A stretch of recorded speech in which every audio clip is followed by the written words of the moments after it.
Yes, welcome back mga kabonso. Ayan, so andito yung ating blokia. So ito yung forma ng ating blokia mga kabonso. Yan, nandyan na yung laham. So yan ang laham mga kabonso. Blokia. So, marami pa kasi siyang water mga kabonso. So kailangan muna natin siya bawasan ng water dahil marami pa siyang water. So kailangan. So ito yung blokia. Yan ang saluyot mga kabonso. Yan ang saluyot. Yan ang aking blokia. So kailangan ko lang ng bawasan ito ng water dahil marami kasi siyang water pa. So kailangan natin bawas-bawasan muna and then harke-harke din pag may time. Yan. So hindi ko na kailangan itong bawasan, dagdagan pa ng tomat dahil marami na siyang tomat, and then yung water niya mga kabonso is tomat na asara, yung biniblend ng tomat mga kabonso. So yan mga kabonso is wala siyang water, no need na siya lagyan ng water mga kabonso dahil yan po ay tomat. So ang ginawa ko po dyan is maraming basal, 6 na basal, 3 tomat, and then harke-harke hanggat naging golden brown. And then kapag na golden brown na siya mga kabonso, so kailangan natin siya lagyan ng tomat. And then pag malambot na yung tomat mga kabonso, so kailangan din natin siya ng sarsa. Then, tapos ng sarsa mga kabonso is bago natin ilagay yung laham. Kasi yung laham mga kabonso is malambot na yan siya. So, hindi na siya kailangan ng lagyan pa siya ng water ng marami. So, ito yung laham o mga kabonso. Yan o. Yan ang laham. Konti lang man tong nilagay ko dito mga kabonso. Then, pinakita ko naman sa inyo kung ilan lang yun ang nilalagay ko. Ang importante kasi mga kabonso is masarap yan yung kumakain nito. Kasi hindi ako kumakain ng laham mga kabonso. Sa lahat ng mga party-party dito sa amin is ako ang kawawa kasi ako ay hindi kumakain ng laham. Kaya mga kabonso, mahirap pa kapag isang OFW na hindi kumakain kung anong mayroon dito sa loob ng bahay. Kasi po ikaw ay hindi ka po makakain at ikaw din ay magugutom dahil po wala pong ibang makain. So yan po, tuloy ako ang kawawa dito dahil hindi ako kumakain. Katulad ngayon, ang niluluto ko is laham. So ano na namang uulamin ko mamaya is, mamaya ang uulamin ko mga kabonso is itlog na naman. Mabuti na lang nagbili si Mudra ng itlog mga kabonso. Yan.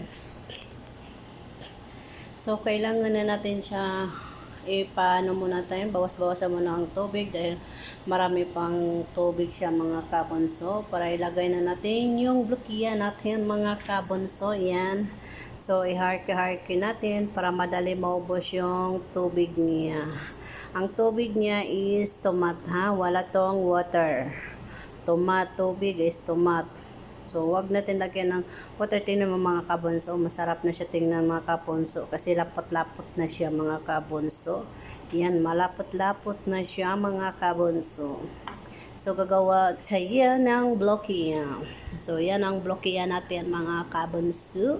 And then, kapag hindi kayo kumakain ng laham, kailangan na ninyong mag-ipon-ipon din pag may time para pag may gusto kayong bibilhin, so makabili kayo agad para hindi kayo mga magutuman. Kailangan natin magtipid-tipid din pag may time.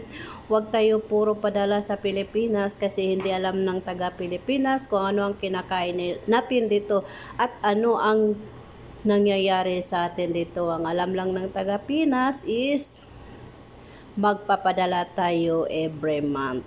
So para sa akin kasi mga kabonso, about lang po sa akin lang po ito. Huwag naman po kayo magagalit kasi sinasabi ko na lang po yung totoo. Para po sa akin mga kabonso, hindi po pwedeng lahat na lang ipapadala natin sa Pilipinas dahil po tayo ay gumagasto pa rin dito. Kahit papano, hindi naman lahat ng amo ay nagbibigay anong kailangan natin dito, 'di ba?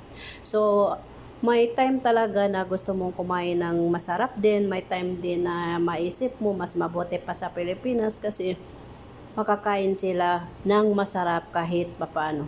Ikaw dito, samantalang ikaw ang kumakayo dito is ang kinakain mo lang is lemon, tomat, salata. Yan lang ang pwede mong makakain, mas lalo na kapag wala kayong ulam. Katulad ngayon, ang ulam nila is laham. Katulad ko din na hindi kumakain ng laham, so ako talaga ang kawawa dito.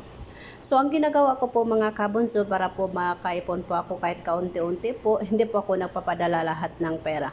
So, binabudget ko po lahat doon ang binabayaran ko. Like, nagbayad po ako ng bahay dahil nasusuno po yung bahay namin. Wala na po kaming bahay at nagantay pa kami sa releasing sa aming housing namin sa NHA, sa National Housing. So, nagantay po kami. So, kailangan po namin ng mag-rent ng bahay. And then, nag-rent po ako ng bahay ng 6,000. 6,000 po. And then, yung allowance ng anak ko, so kailangan ko naman din magbigay sa kanya ng every week ng 2,000. So, 6,000 plus 2,000 every week. So, isang buwan is umabot siya ng 8,000 ang allowance lang yan ng anak ko kasi alam mo naman yung pagdalaga, alam mo na daming arte, o diba? So, kailangan siya, may budget siyang 8,000 every month and then plus 6,000 na rental sa bahay. So, umabot siya ng 14,000. So, it means, ang pinapadala ko po, minsan is binadalhan ko po sila ng 15K or 14K or 13K. So, nakadepende po yan kung wala po masyadong binabayaran.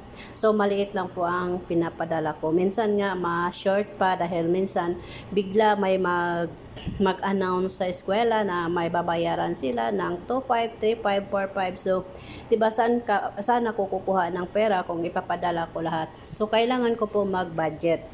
So, katulad dito ngayon, is ilang months na lang is uuwi na ako ng Pilipinas. So, ang tanong ko lang sa sarili ko, may ipon pa ba ako? May ipon pa kaya ako? Makaipon pa kaya ako na uuwi na ako? So, nakadepende po yan sa akin. Malaking pera o maliit ang pera, basta ang sabi ko is uuwi ako dahil graduate na yung anak ko soon.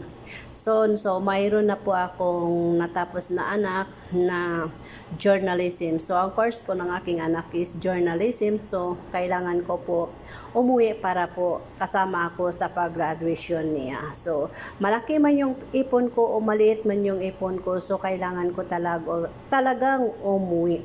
Hindi naman kailangan na malaki ang pera kapag umuwi ka. Ang kailangan mo ay yung puso mo at nandoon ka rin sa panahon sa graduation ng anak mo.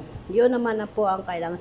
Hindi naman po kailangan na maghanda ka talaga ng bunggahan dahil natapos na yung anak mo. Ang importante ay nakapagtapos sa pagtrabaho. Ang importante ay walang sakit, walang malusog lang lahat. Kayon ang importante para sa akin. Ayaw ko pong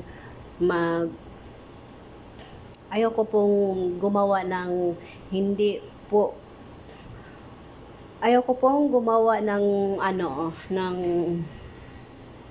ng paraan. Para example, katulad ng iba, mangutang sila dahil po ay gagraduate ang kanilang anak. So, hindi po kailangan ganon. Ang ginagawa ko po is magtipid-tipid ng konti para po sa aking anak, para pag uwi ko is mayroon na po akong ipon kahit papano, may ipon ako kahit konti. Hindi naman sabihin yung kabunggahan yung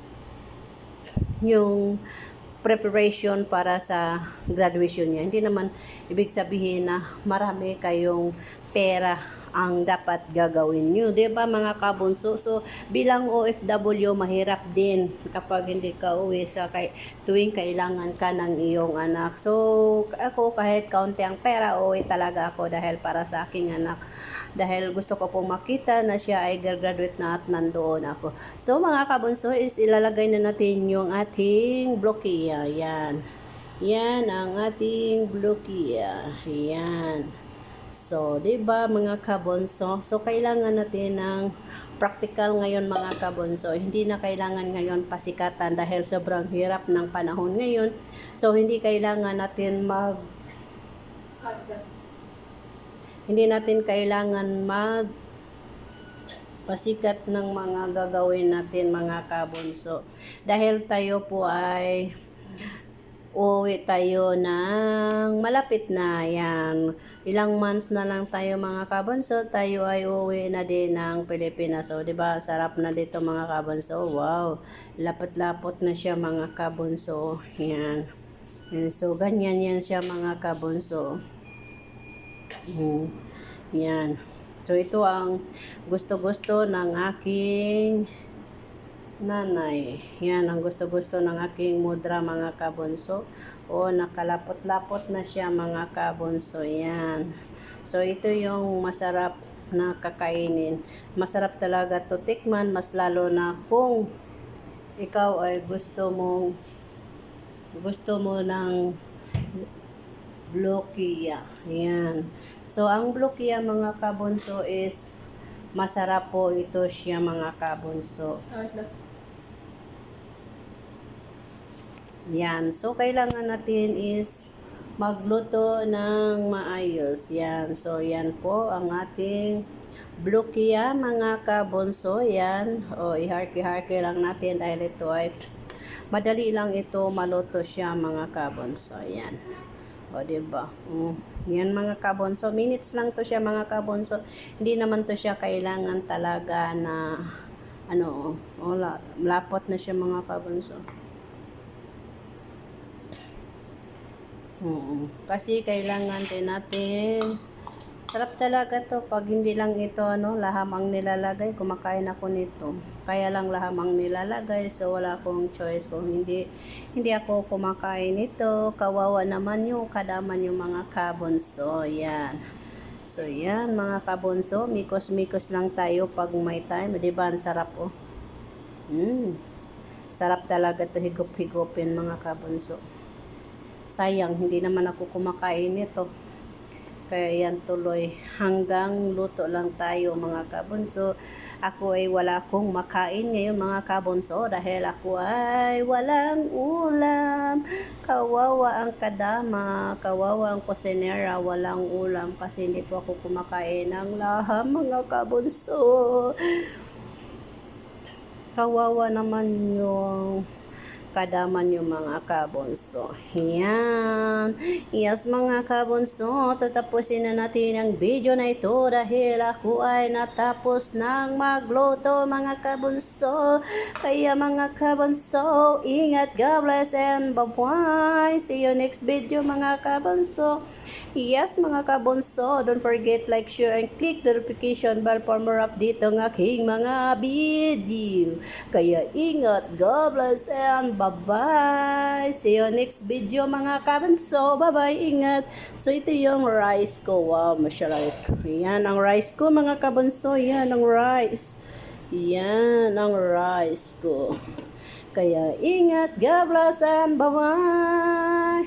Yes, mega love shoutout sa buong team. Yan. Kaya ingat, God bless, and bye-bye.